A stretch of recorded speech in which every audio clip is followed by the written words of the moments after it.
ತುಮಕೂರು ಜಿಲ್ಲೆ ಪಾವಗಡ ತಾಲೂಕು ವೀರಾಂಜನೇಯ ಅಂತ ಹೇಳ್ಬಿಟ್ಟು ನನ್ನ ಹೆಸರು. ನಾನಿಲ್ಲಿ ವೀರಮ್ಮನಹಳ್ಳಿ ಗೇಟಲ್ಲಿ ಒಂದು 2 ಎಕರೆಯಲ್ಲಿ ವೆಜಿಟೇಬಲ್ ನರ್ಸರಿ ಮಾಡಿದ್ದೀನಿ.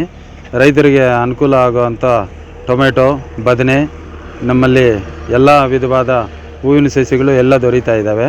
ಇದರಲ್ಲಿ ನಾವು ಇತ್ತೀಚೆಗೆ ಈ ಗರುಡಾದ್ರಿ ಕಂಪ್ನಿಯವರು ನಮ್ಮಲ್ಲಿ ಬಂದುಬಿಟ್ಟು ಟಿಪ್ಸಿ ಅನ್ನೋ ಒಂದು ಮೆಡಿಷನ್ನು, ಫಂಗಿಸೈಡು ಇನ್ಸೆಕ್ಟಿಸೈಡು ಮಿಕ್ಸ್ ಇರೋ ಅಂಥದ್ದು 1.5 ml 1 ಲೀಟ್ರಿಗೆ ತೊಗೊಂಡು ಅದರಲ್ಲಿ ಚಮ್ಕಿಲ ಅಂತ ಹೇಳ್ಬಿಟ್ಟು ಇದು 1 ml ಥರ ಯೂಸ್ ಮಾಡಿದ್ವಿ. ಒಂದೇ ಸ್ಪ್ರೇಯಿಂಗ್ ಮಾಡಿದ್ವಿ. ನಾವು ಇತ್ತೀಚೆಗೆ ಗ್ರೌತು ಬರಲಿಕ್ಕಾಗಲಿ ಅಥವಾ ಇದೇನಾದ್ರೂ ಕಲರು ಶೈನಿಶು ಆ ಥರ ಬರಲಿಕ್ಕೆ ನಾವು 3-4-5 ಔಷಧಿ ಸ್ಪ್ರೇ ಮಾಡ್ತಾಯಿದ್ವಿ.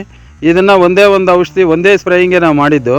ಭಾಳಷ್ಟು ನೀಟಾಗಿ ಈಗ ತುಂಬ ಕಪ್ಪಗೂ ಬಂದಿದೆ, ಗ್ರೌತ್ ಬಂದಿದೆ.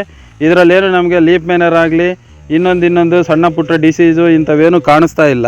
ಕುಡಿ ಎಲ್ಲ ಚೆನ್ನಾಗಿ ಬರ್ತಾ ಇದೆ, ಗ್ರೌತ್ ಎಲ್ಲ ಚೆನ್ನಾಗಿದೆ, ಸ್ಟೆಮ್ ಎಲ್ಲ ಚೆನ್ನಾಗಿದೆ, ಬೇರು ಕೂಡ ಚೆನ್ನಾಗಿದೆ. ನಾವು ಮುಂದಿನ ದಿನಗಳಲ್ಲಿ ಸುಮಾರು ನಾವು 25-30 ದಿನ ಪೈರು ಕೊಡಲಿಕ್ಕೆ 5-6 ಸ್ಪ್ರೇಯಿಂಗು ಕೊಡ್ತಾ ಇದ್ವಿ. ನಾವು ಇವತ್ತು 20 ದಿನ ಪೈರಿದು. ಇದುವರೆಗೂ ಒಂದೇ ಒಂದು ಇವ್ರದ್ದು ಸ್ಪ್ರೇ ಕೊಟ್ಟಿದ್ವಿ, ಭಾಳ ಚೆನ್ನಾಗಿ ಬಂದಿದೆ.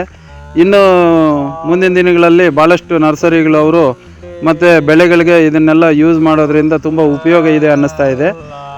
ತಾವು ಬೇರೆ ಎಲ್ಲ ನರ್ಸರಿಯವರು ಇದನ್ನು ಯೂಸ್ ಮಾಡಿಬಿಟ್ಟು ಅನುಕೂಲ ಪಡ್ಕೋಬೇಕಾಗಿ ತಮ್ಮಲ್ಲಿ ವಿನಂತಿಸ್ಕೊಳ್ತಾ ಇದ್ದೀನಿ. ಎಲ್ಲ ನಮ್ಮ ತರಕಾರಿ ಮತ್ತು ಹೂವಿನ ಸಸಿಗಳನ್ನು ಬೆಳೆಯುವ ನರ್ಸರಿಯವರಿಗೆ ಹೇಳುವುದೇನೆಂದರೆ, ಸಸಿಗಳು ಕೀಟಗಳಾದ ಥ್ರಿಪ್ಸ್ ಅಥವಾ ಹೇನುಗಳು, ವೈಟ್ ಫ್ಲೈ ಅಥವಾ ಬಿಳಿ ನೊಣ, ಮೈಟ್ಸ್ ಅಥವಾ ನುಸಿ ಹಾಗೂ ರೋಗಗಳಾದ ಡ್ಯಾಂಪಿಂಗ್ ಆಫ್ ಅಥವಾ ಬಡ್ಡೆಕೊಳೆ ರೋಗ, ಕಡ್ತಾಳು ಮತ್ತು ಲೀವ್ ಸ್ಪಾಟ್ ಎಲೆ ಚುಕ್ಕೆ ರೋಗಗಳಿಗೆ ತುತ್ತಾಗಿ ಸಸಿಗಳು ಗುಣಮಟ್ಟವನ್ನು ಕಳೆದುಕೊಳ್ಳುತ್ತವೆ.